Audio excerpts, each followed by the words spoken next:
Assalamualaikum. Halo siswa kelas 6 yang hebat, tangguh, dan kreatif. Bagaimana kabar kalian hari ini? Wah, alhamdulillah, semua dalam kondisi yang sehat walafiat. Jangan lupa untuk bahagia ya. Jumpa lagi dengan Bu Maila.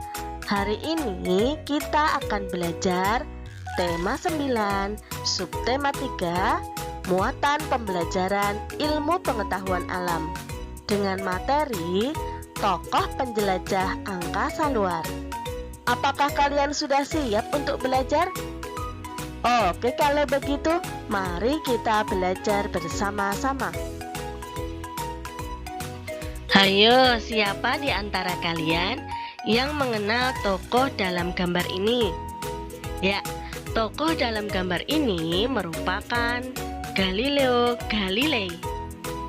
Galileo Galilei mendapatkan julukan Bapak Astronomi Observasional, Bapak Ilmu Modern, Bapak Metode Ilmiah, dan Bapak Ilmu Pengetahuan.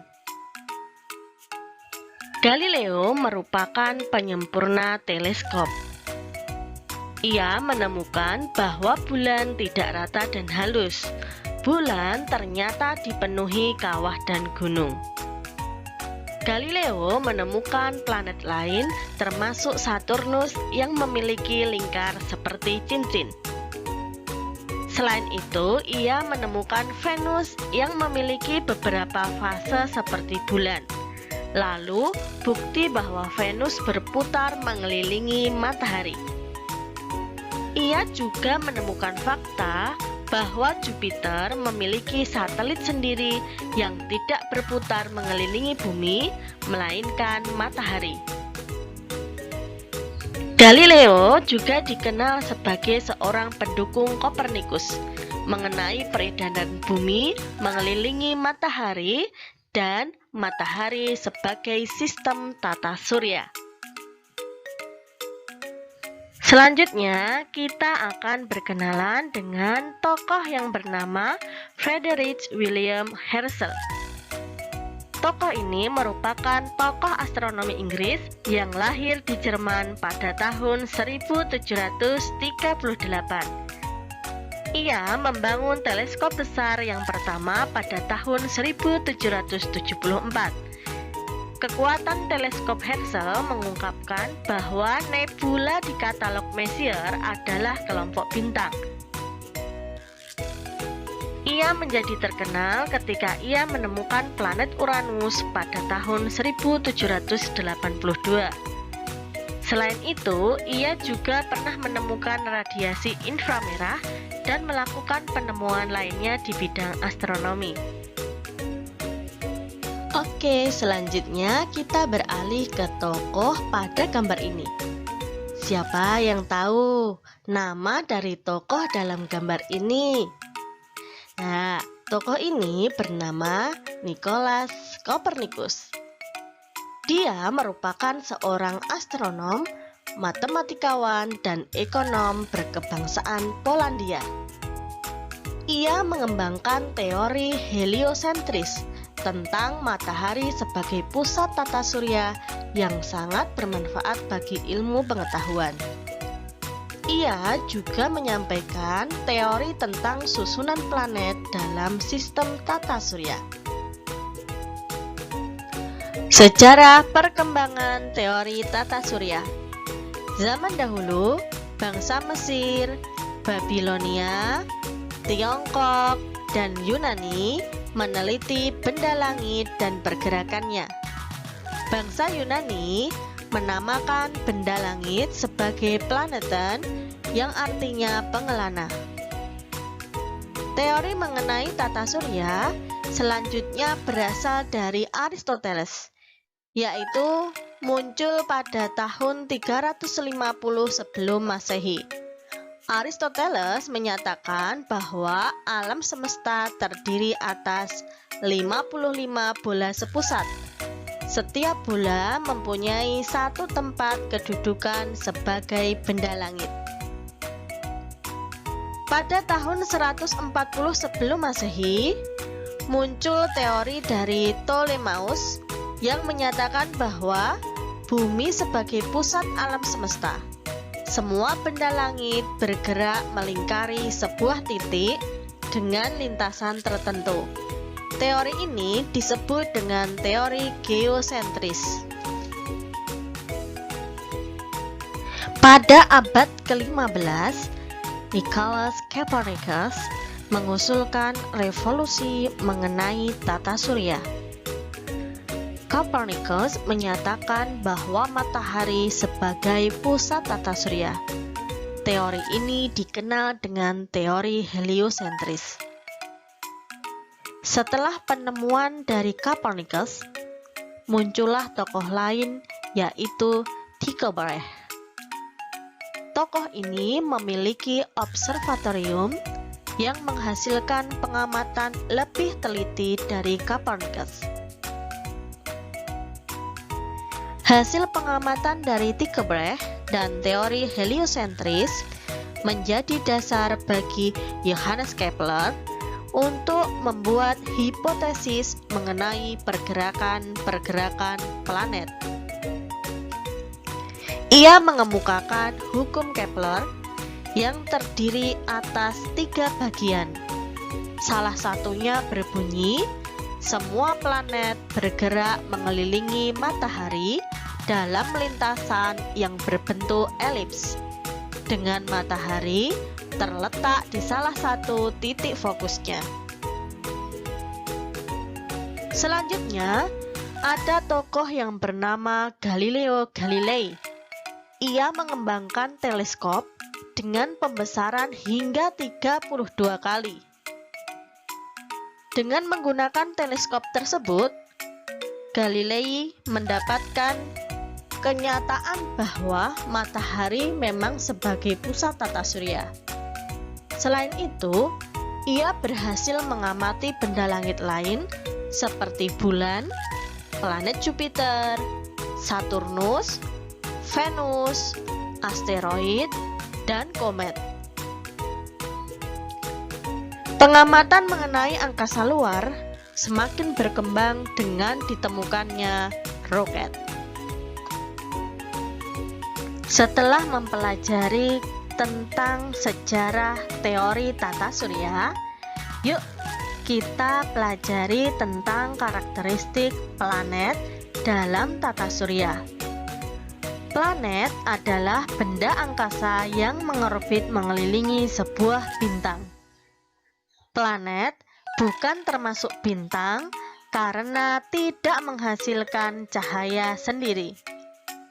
Planet berukuran sangat besar sehingga mampu mempertahankan bentuk bulat seperti bola. Orbit atau garis edar suatu planet tidak bersinggungan dengan orbit planet lainnya, sehingga tidak bertabrakan. Dalam tata surya kita, ada yang disebut dengan planet kerdil. Planet ini disebut juga planet Katai atau planet kurcaci. Apa itu planet kerdil? Planet kerdil adalah sebutan bagi benda-benda langit yang memutari matahari dalam tata surya yang sesuai dengan ciri-ciri sebagai berikut. 1. Mengorbit mengelilingi matahari. 2. Mempunyai massa yang cukup untuk memiliki gravitasi tersendiri, sehingga benda angkasa tersebut mempunyai bentuk hampir bulat. 3. Belum mengosongkan orbit agar tidak ditempati benda-benda angkasa berukuran cukup besar lainnya. 4. Bukan merupakan satelit sebuah planet. Kategori planet Katai diciptakan pada pertemuan Persatuan Astronomi Internasional pada tahun 2006. Berdasarkan definisi ini, Pluto harus berubah statusnya dari planet menjadi planet kerdil karena Pluto belum mengosongkan daerah di sekitar orbitnya. Nah, benda langit lainnya ada yang diberi nama komet. Apa itu komet? Komet adalah salah satu benda langit yang mengelilingi matahari dengan garis edarnya sendiri. Komet memiliki ekor yang panjang.